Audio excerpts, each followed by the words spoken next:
tout le monde, je m'appelle Alex Pelletier. Bienvenue à une nouvelle émission de La Brise culturelle.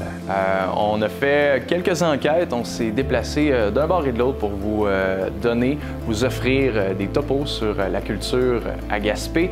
Et cette semaine, on est vraiment très contents puisqu'on a rencontré François Saint-Laurent qui va nous parler d'improvisation. Il s'est passé des choses super intéressantes au niveau du collégial.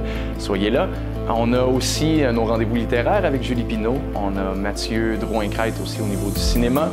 Mais premièrement, il y a quelque chose qui me tient à cœur. Vous le savez, j'adore le cinéma et on a un festival de cinéma documentaire à Gaspé qui n'est pas piqué des verres. On a rencontré Marie-Claude Barry qui va nous en parler. Alors, bonjour, mon nom est Marie-Claude Barry, je suis coordonnatrice du festival Vue sur mer, le festival de cinéma documentaire de Gaspé, qui vivra cette année sa 3e édition, donc du 11 au 13 avril prochain à la Petite Église. Mon père, lui, était menuisier. Il travaillait le bois. Mon père faisait des choses utiles et belles. Moi, j'essaie de faire la même chose en poésie avec mon matériau, qui est le langage. Chaque année, le festival reçoit un président d'honneur, donc une figure importante du cinéma documentaire québécois qui vient chapeauter l'événement.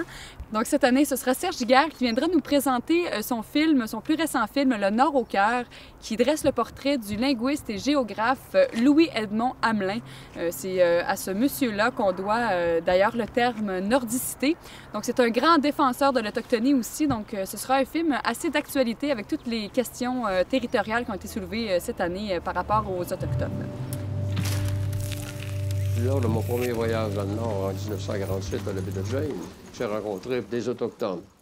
C'est là que le mot nordicité a commencé, que le sens de nordicité a commencé, le concept a commencé. Le mot n'était pas encore là. On aura 4 courts-métrages et 9 longs-métrages qui seront présentés pendant ces 3 jours de festival et 5 réalisateurs, réalisatrices invités qui seront avec nous pour plusieurs activités, pour des entretiens après leur film, pour discuter un peu de leur démarche artistique, de leur motivation, de leur passion et partager un peu avec le public ce bel art qu'est le documentaire. C'est un peu sournois la poésie, donc ça te rentre dans le cerveau, et de belle façon en fait. C'est un beau lavage de cerveau, c'est un lavage premium avec cire et tout ça, et parfum. Je suis un commun québécois, tu sais. Je viens de la campagne.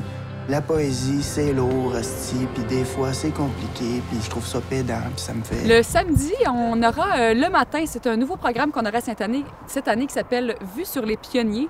Donc, on présentera le film Pour la suite du monde, qui est un film de Pierre Perrault qui a été fait au début des années 60, qui est vraiment un chef-d'œuvre du cinéma documentaire québécois et qui montre un petit peu comment tout le documentaire a commencé au Québec. Donc, ce sera évidemment un film à ne pas manquer et c'est gratuit. Donc pour tout le monde. Et dans l'après-midi, on ira dans un côté un peu plus familial, un peu plus social. On présentera d'abord Le vieillage et le rire de Fernand Dansereau qui vient répondre à la question « Est-ce que c'est possible de vieillir tout en étant heureux? » Donc juste la bande-annonce me fait presque pleurer. Donc je pense que ce sera un film très touchant. Et ce sera suivi de Alphée des étoiles du célèbre cinéaste Hugo Latulippe qui a gagné un prix l'an dernier au festival pour son film République, un abécédaire populaire.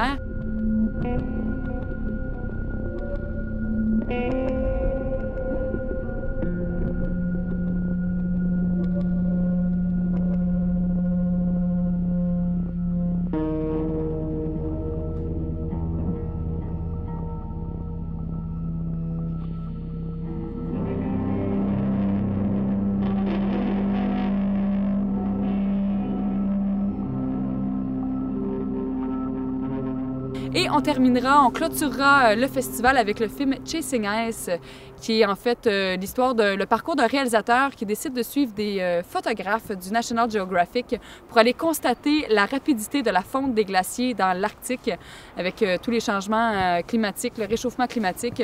Donc évidemment, c'est pas un film très jojo, mais qui présente des images époustouflantes.